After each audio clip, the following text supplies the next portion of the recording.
الذي من قال كنت نبيا وآذوا بين الماء والدين وعلى آله وصحبه أجمعين. أما بعد، أعوذ بالله من الشيطان الرجيم. بسم الله الرحمن الرحيم. وأولو العلم درجات. صدق الله مولانا العظيم وصدق رسوله النبي الكريم ونحن على ذلك لمن الشاهدين الشاكرين والمطمئنين والحمد لله رب العالمين. إن الله وملائكته يصلون على النبي يا أيها الذين آمنوا صلوا عليه وسلموا تسليما. الصلاة والسلام عليك يا سيدي يا رسول الله وعلى آلك وأصحابك يا سيدي يا حبيب الله. اللهم صل على سيدنا ومولانا محمد وعلى آل سيدنا ومولانا محمد قدر حسنه وجماله وجاهه وجلاله وبره ونواله وجوده وكماله وعلى وارث حاله يا صاحب الجمال ويا سيد البشر من وجهك المنير لقد نبل القمر لا يمكن الصلاة كما كان حقه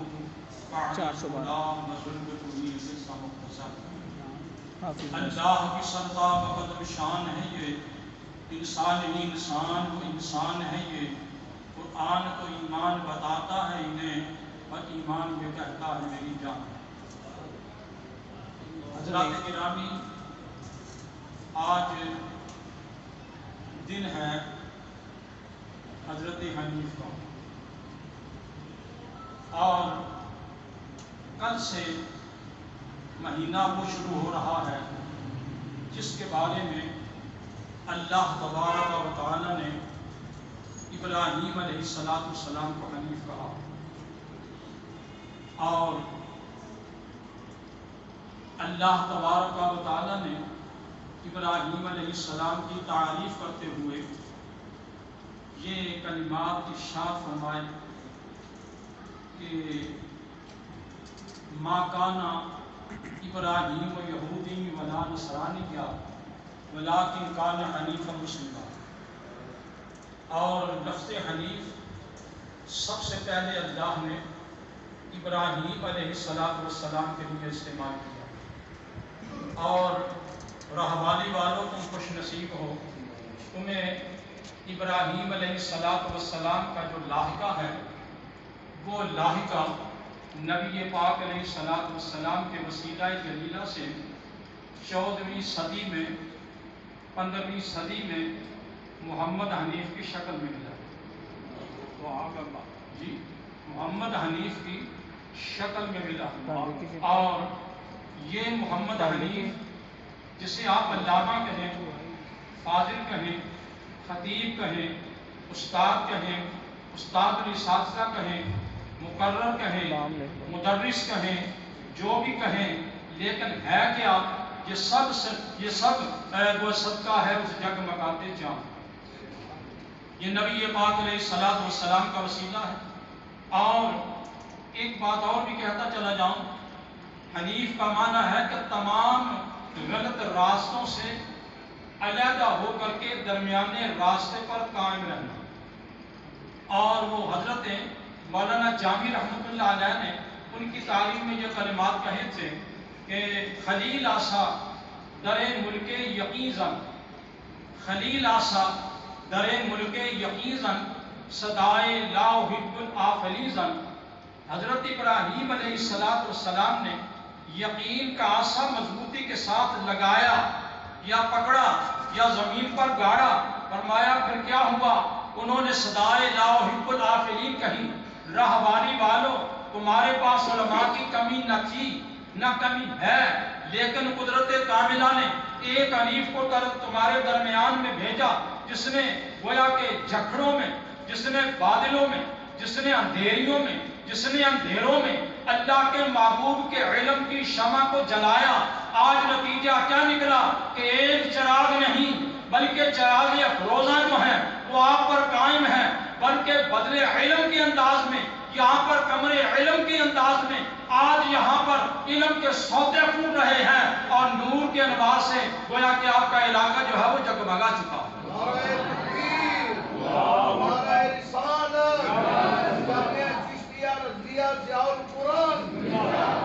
دو باتیں میں ذرا ابتدا میں کہتا ہوں، ذرا ناراض نہ ہونا، 2-4 منٹ میں زیادہ لے لوں تو پریشان نہ ہونا۔ پہلی بات تو یہ ہے کہ جن کے بورڈ کے ساتھ یہ متعلق ہیں، جن کے بورڈ کے ساتھ یہ متعلق ہیں، اس علاقے کا نام ہے بھیرا، اور تاریخ کہتی ہے کہ بھیرا نہیں نام تھا، پہلے اس کا نام تھا بیرا، یعنی اس کا کوئی راستہ ہی نہیں تھا، اس کا کوئی راستہ ہی نہیں تھا، اور یہ بیرا تھا، ایسا علاقہ جو پسماندہ تھا۔ پسماندہ علاقہ کے اندر ایک مرکز علم نے، ایک مرکز مجاہد نے، ایک امام الصالحین نے وہاں پر ڈیرا جمایا جن کا نام امیر شاہ تھا، اور انہوں نے جو اپنی اولاد کو متولد کیا، جو ان کے ہاں اولاد پیدا ہوئی، ان میں ایک نام آیا پیر کرم شاہ صاحب کا۔ اس کرم شاہ کو اللہ نے علم کا وہ مرکز بنایا کہ جس علم کی وجہ سے اللہ نے بے راہ کو بھیرا بنا دیا، بے راہ کو بھیرا بنا دیا۔ اور کمال کی بات تو یہ ہے، قدرت کاملہ نے اس کو وہ مقام دیا۔ آئیے میں ایک بات کہہ کے آگے بات کو بڑھاؤں گا۔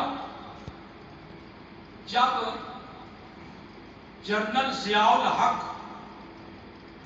متحدہ اسمبلی کے اندر قومی سلامتی کے اندر خطاب کرنے کے لیے گئے تو انہوں نے سوچا کہ میں تقریر کس سے لکھواؤں، تقریر کس سے لکھواؤں، تو انہوں نے انتخاب کیا حضرت پیر جسٹس کرم شاہ صاحب رحمۃ اللہ تعالی علیہ کا۔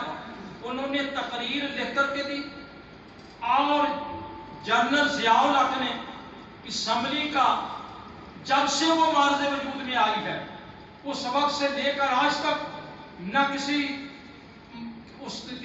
صدر نے، نہ کسی پریزیڈنٹ نے، نہ کسی امیر نے، نہ کسی وزیر اعظم نے ایسی تقریر نہیں کی تھی، بلکہ سلامتی کونسل کا پانسا پلٹ کر رکھ دیا۔ وہاں تلاوت قرآن بھی کرائی اور اس کے بعد خطاب بھی کیا۔ چورا شیر کے پیر صاحب ہوا کرتے تھے حضرت پیر محمد ایوب شاہ صاحب نوری رحمت اللہ تعالی علیہ۔ خطاب جب انہوں نے سنا تو میرے سے ان کی ملاقات ہوئی، مجھے کہنے لگے یار اس بات کو چھوڑو کہ کیا معاملہ ہے۔ جو تقریر کی ہے جنرل ضیاء الحق نے، ایسے لگتا تھا کوئی پیغمبر خطاب کر رہا ہے، کوئی پیغمبر خطاب کر رہا ہے۔ اور جب وہ تقریر کر کے آیا تو آ کر اس نے اس بات کا اظہار کیا، کہنے لگا میرے پاکستان کے اندر علماء کی تعداد تو بہت زیادہ ہے، لیکن میں سمجھتا ہوں کہ میرے پاکستان میں جسٹس پیر کرم شاہ اس مقام کا آدمی ہے، اگر اس کو سونے میں بھی تولا جائے تو اس کی عزت نہیں کی جا سکتی۔ نعرہ تکبیر، نعرہ رسالت، نصرت حق اہل سنت و جماعت، آستانہ عالیہ بیرا شریف، آستانہ عالیہ گولڈا شریف، اس کا حق ادا نہیں کیا جا سکتا، اس کا حق ادا نہیں کیا جا سکتا۔ اندازہ لگائیے کہ علماء کا کام ہے پانسا پلٹ دینا، علماء کا کام ہے پانسا پلٹ دینا، اور وہ بدلتے کس کے ساتھ ہیں، اور ان کی پوزیشن کیا ہوتی ہے؟ ان کی پوزیشن یہ ہوتی ہے کہ تخت سکندری پر وہ تھوکتے نہیں ہیں، بستر لگا ہوا ہے جن کا تیری گلی میں۔ ذرا اندازہ لگائیے علم کو کس عروج پر حضرت پیر جسٹس کرم شاہ صاحب لے کر کے گئے۔ ایک فقیر جو ایک مسلح سے اٹھتا ہے، ایک بوریا سے اٹھتا ہے، ایک مسجد کی چٹائی سے اٹھتا ہے، ایک خانقاہ سے اٹھتا ہے، اور اٹھ کر کے علم کو بام عروج پر اٹھاتا ہے۔ انہوں نے سوچا کہ یہ علم جو ہے یہ مر نہ جائے، علم جو ہے وہ مر نہ جائے۔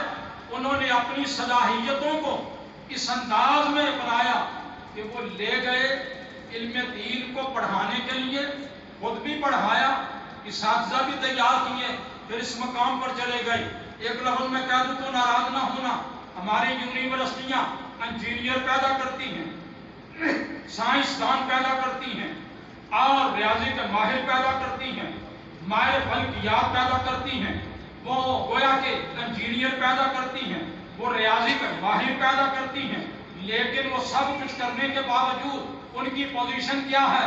جو اکبر الہ آبادی نے کسی دور کے اندر کہا تھا کہ کیا کہوں گا احباب کیا، کارے نمایاں کر گئے، پیے ہوئے نوکر ہوئے، پینشن ملی پھر مر گئے۔ کیا کہوں احباب کیا، کارے نمایاں کر گئے، پیے ہوئے نوکر ہوئے، پینشن ملی پھر مر گئے۔ آج مجھے بتائیے ان میں کن کا نام ہے اور کن کا کام ہے جو گویا کہ ہم یہ کہہ سکیں کہ وہ کسی مقام کے مالک ہیں؟ اور مجھے علامہ اقبال کا وہ شعر بھی ذہن میں آتا ہے کہ کہہ رہا تھا کوئی یونیورسٹی کے حال میں ڈگری دلا کے دین سے بیگانہ کر دیا۔ کہہ رہا تھا کوئی یونیورسٹی کے حال میں ڈگری دلا کے دین سے بیگانہ کر دیا، لیکن اس ہر آدمی کے سر پر کیوں نہ میں محبت کا تاج پہناؤں کہ جس آدمی نے اس ہمیں وہ علم دیا، علم کی وہ رو دی، علم کا وہ راستہ دیا کہ جس راستے پر چلنے والے اس مقام پر پہنچے۔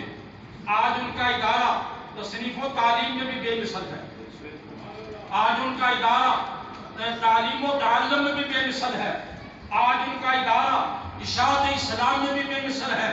اور جب وہ اشاعت اسلام کے اندر بے مثل ہے تو اس کا ایک شاخ جو ہے وہ آپ کے پاس موجود ہے، اور آپ کے پاس جو شاخ موجود ہے تو میں یہ جو آپ کرسیوں پہ جلوہ افروز ہیں، یہ آپ جو گویا کہ ان کی حمایت کرنے والے ہیں، اس ادارے کا ساتھ تعاون کرنے والے ہیں، ادارے کے ساتھ تمہارا جو تعاون ہے، اس پر بھی ایک بات کہتا چلا جاؤں۔ کھلو کے پینا بھی ایک دفعہ سنت نبی پاک صلی اللہ علیہ وسلم دی، ناراض نہ ہو جائے آج میں یہ سنت تمہارے سامنے بیان کہ آپ لوگ کتنے خوش نصیب ہیں۔ اس پر ایک مثال دے کر کہتا ہوں، حضرت مالک بن دینار رحمت اللہ تعالی علیہ، نام شاید میرے ذہن میں غلط نہ ہو جائے، تو ان کی مالی امداد اس زمانے کا وزیر کرتا تھا جس کا نام تھا یحییٰ برمکی، جس کا نام تھا یحییٰ برمکی۔ نام میں اختلاف ہو سکتا ہے لیکن واقعہ صحیح ہے۔ تو حضرت اس کے لیے دعا کیا کرتے تھے، حضرت اس کے لیے دعا کیا کرتے تھے کہ یا اللہ میری دنیا کی کفالت اس نے کی ہے، میری دنیا کی کفالت اس نے کی ہے، تو جنت کی کفالت ان کی کر دے، ان کی آخرت کی کفالت کر دے۔ مدرسے کا تعاون کرنے والوں، اس بلڈنگ کو بنانے والوں، ان طلباء کی خورد و نوش کا انتظام کرنے والوں، ان اساتذہ کی تنخواہوں کا انتظام کرنے والوں، معاونین کرام یقین فرمائیے کہ تم نے یہ بہت بڑا سودا کیا۔ قیامت کے دن نہ تمہاری کوٹھی کام آئے گی، نہ تمہاری کار کام آئے گی، نہ تمہاری بلڈنگیں کام آئیں گی، نہ تمہاری تجارت کام آئے گی، نہ تمہاری دکان کام آئے گی، نہ تمہاری بلڈنگ کام آئے گی۔ خدا کی قسم قیامت کے دن اگر تمہیں کوئی اعزاز ملے گا تو ان طلباء کی سرپرستی کرنے کا، ان طلباء کی سرپرستی کرنے کا ملے گا۔ اور یقین فرمائیے کہ یہ وہ لوگ ہیں کہ دیکھنے میں یہ دیکھ ٹوپی گویا کہ ٹوپی پہننے والے نظر آتے ہیں، لیکن قیامت کے دن ان کی عزت دیکھنا، قیامت کے دن ان کی عزت دیکھنا۔ میں نے کتاب کے اندر پڑھا، حضرت علامہ ظریف القادری صاحب نے ایک دفعہ بیان بھی کیا، میں نے بھی اس بیان کو سنا کہ قیامت کے دن جب علماء جو ہیں وہ بارگاہ رسالت میں حاضر ہوں گے، اور اس وقت ہم نبی پاک علیہ السلام امت کو آب کوثر پلا رہے ہوں گے، اور وہ گویا کہ چھنوں کے اندر ہوگا، وہ جو ہے وہ کولوں کے اندر ہوگا، وہ جو ہے وہ گلاسوں کے اندر ہوگا، وہ جو جنت کے قدحوں کے اندر ہوگا۔ لیکن جب عالم دین آگے بڑھے گا حکم ہوگا پیچھے ہٹ جاؤ، عالم دین ہوگا وہ کہے گا کہ میں آگے، ان پیچھے ہٹ جاؤ، وہ آگے بڑھے گا۔ میرے آقا کرم فرمائیں گے ان کو پیالے کے ساتھ نہیں اپنے بک کے ساتھ عطا، سبحان اللہ، اپنی بک کے ساتھ عطا فرمائیں گے۔ یارو ایک بات اور بھی سن لو، میرا ذہن کہتا ہے لجپال پریتا نو چھوڑ دینے، لجپال پریتا نو چھوڑ دے نہیں، جدی باں پھڑ دے انہوں چھوڑ دے، جدی باں پھڑ دے انہوں چھوڑ دے نہیں۔ یہ کیا خیال ہے آپ کا کہ آپ مدرسے کے ساتھ تعاون کرتے ہیں، کیا خیال ہے آپ کا کہ آپ ان کی بلڈنگ بناتے ہیں؟ کیا خیال ہے آپ کا کہ آپ ان بچوں کو کھانا کھلاتے ہیں؟ کیا خیال ہے آپ کا کہ آپ ان کی گویا کہ عزیز کا خیال رکھتے ہیں، ان کی صحت کا خیال رکھتے ہیں؟ تو قیامت کے دن تمہیں یہ چھوڑ دیں گے، ان کے صدقے میں تمہاری بھی بخشش ہو جائے گی، ان کے صدقے میں تمہاری بھی بخشش ہو جائے گی۔ باقی رہا یہ بات طلباء سے میں عرض کرتا چلا جاؤں، تم میرے مستقبل کے طالب علم نہیں، میرے مستقبل کے شمس و قمر ہو، میرے مستقبل کے شمس و قمر ہو۔ اور یہ بات ذہن میں رکھو کہ تم ہی میں سے امام بنیں گے، خطیب بنیں گے، نہیں بلکہ قوموں کے رہنما بنیں گے، بلکہ قوموں کے رہنما بنیں گے۔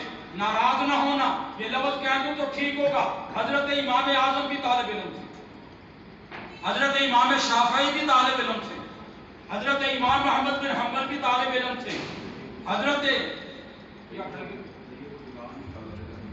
میں کرتا ہوں بات، وہ حضرت غوث اعظم شیخ عبد القادر جیلانی وہ بھی طالب علم تھے، حضرت معین الدین چشتی اجمیری وہ بھی طالب علم تھے، حضرت دادا گنج بخش علی حجویری وہ بھی طالب علم تھے، حضرت بابا فرید شکر گنج رحمت اللہ علیہ یہ بھی طالب علم تھے، حضرت بختیار کاکی رحمت اللہ علیہ بھی طالب علم تھے۔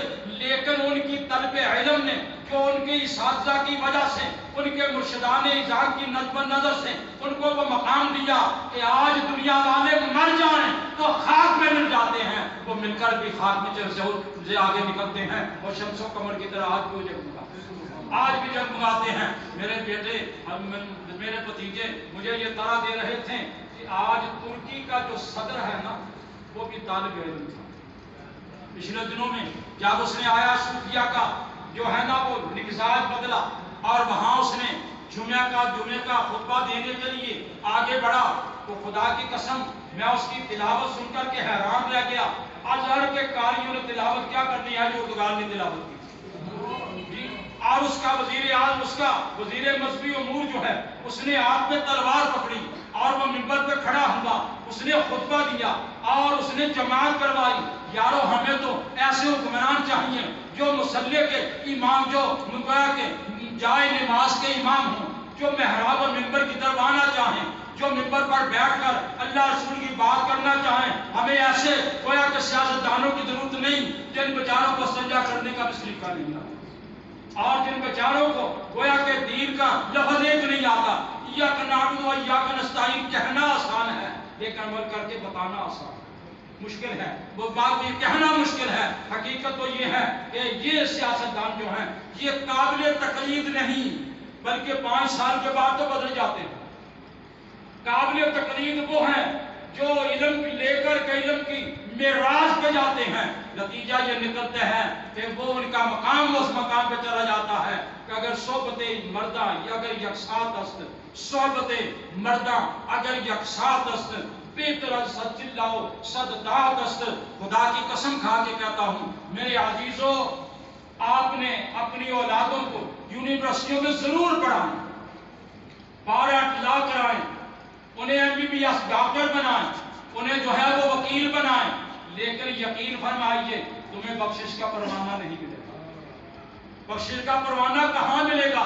وہاں ملے گا جب بچہ آپ کا قرآن پڑھ کر کے آپ کی قبر پر کھڑا ہو کے آپ کے لیے دعا مانگے گا۔ مجھے یاد پڑتا ہے کہ میں جب 5ویں جماعت میں پاس ہوا تو میرے والد صاحب، میں آپ کے واحد اولاد ہوں اپنے والد کی، انہوں نے کہا میں نے اس کو مدرسے میں داخل کرانا ہے، اور لوگوں نے کہا کہ بچہ ہونہار ہے اس کو آپ دنیا پڑھائیں۔ آپ نے فرمایا میں چاہتا ہوں اس کو وہ پڑھا دوں، میرے مرنے کے بعد میری قبر پر کھلو کر پیشاب نہ کرے، آپ اٹھا کر کے میری بخشش کی دعا مانگے، میری بخشش کی دعا مانگے۔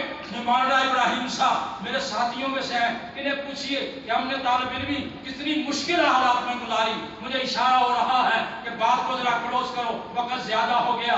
میرے عزیزو، تم کرسیوں پہ بیٹھے ہوئے ہو لیکن یہ کرسیاں تمہارے لیے ہمیشہ کا ساتھ نہیں دیں گی، بلکہ جو بھی کرسی پہ بیٹھا وہ ہمیشہ نہیں رہا، لیکن جو محراب و منبر میں آیا اللہ نے اس کو دنیا میں بھی عزت عطا کی، انہیں آخرت میں بھی عزت عطا کی۔ آج مولانا عبد الجواد محمد صادق صاحب کا نام ہے، آج مولانا سعید احمد مجددی کا نام ہے، حضرت علامہ ظریف القادری کا نام ہے، حضرت مولانا غلام فرید ہزاروی کا نام ہے۔ آج ان کے نام کیوں ہیں؟ علامہ شیخ القرآن مولانا عبدالغفور ہزاروی کا نام ہے، حضرت مولانا عبدالقیوم ہزاروی کا نام ہے، لیکن ان کے نام کیوں ہیں؟ اس لیے تو دین کے لیے مر مٹے، نتیجہ یہ نکلا کہ زمین نے ان کو وہ عزت دی، فرمایا تم زمین کے نیچے تو آئے ہو، تمہارا جسم تو آیا ہے، لیکن تمہارا علم تو امن جو ہے وہ دنیا کے اندر جگماتے چاند کی طرح ہمیشہ رہے گا۔ بے شک۔ تو یہ ضیاء القرآن ہے۔ یہ ضیاء کا معنی کیا ہوتا ہے؟ روشنی۔ ضیاء کا کیا معنی ہے؟ یہ قرآن کی روشنی ہے، یہ قرآن کی روشنی ہے، اور یہ چشتیوں کی وجہ سے ہیں۔ جی مولانا علی صاحب کتنے خوش نصیب ہیں، یہ ابو العلماء ہیں، سارے بچے عالم، سارے بچے حافظ ہیں، ان کا صدقہ جاریہ ہے، ان کا صدقہ جاریہ ہے۔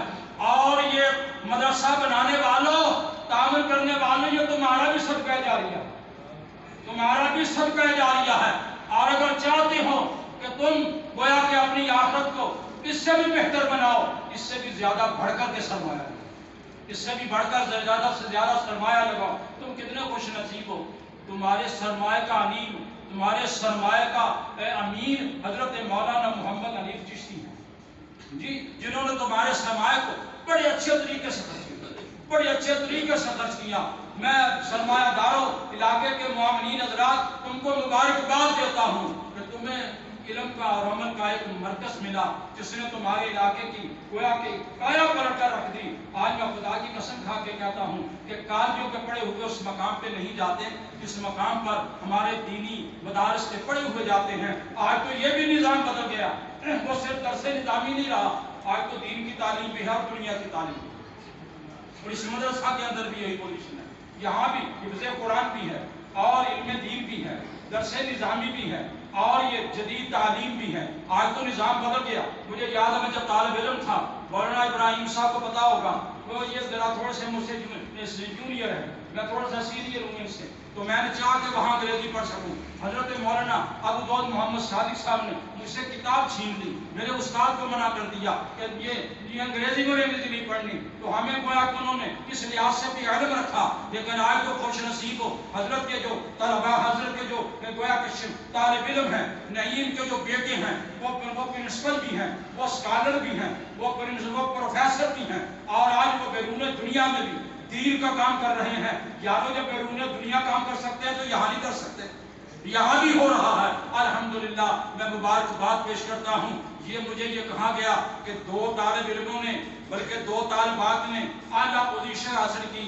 یارو یہ پوزیشن جو ہے مدرسہ کے لیے قابل افتخار ہے، لیکن میں دوسرا لفظ کہوں تو ٹھیک ہوگا، یہ انہوں نے علم دین کے اندر یہ مقام پیدا کیا۔ اللہ کی بارگاہ میں کتنا بڑا مقام ہوگا، اللہ کی بارگاہ میں کتنا بڑا مقام ہوگا۔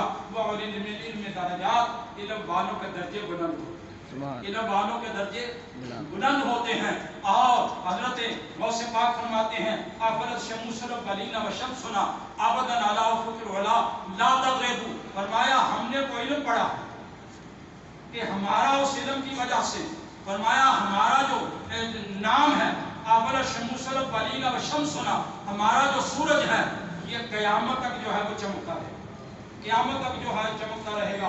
دنیا والوں کے علم کو زوال ہے، لیکن اللہ کے دین کو زوال نہیں۔ یہ دن ب دن جو ہے وہ اونچا چلا جائے گا۔ الحق یعلو ولا یعلو۔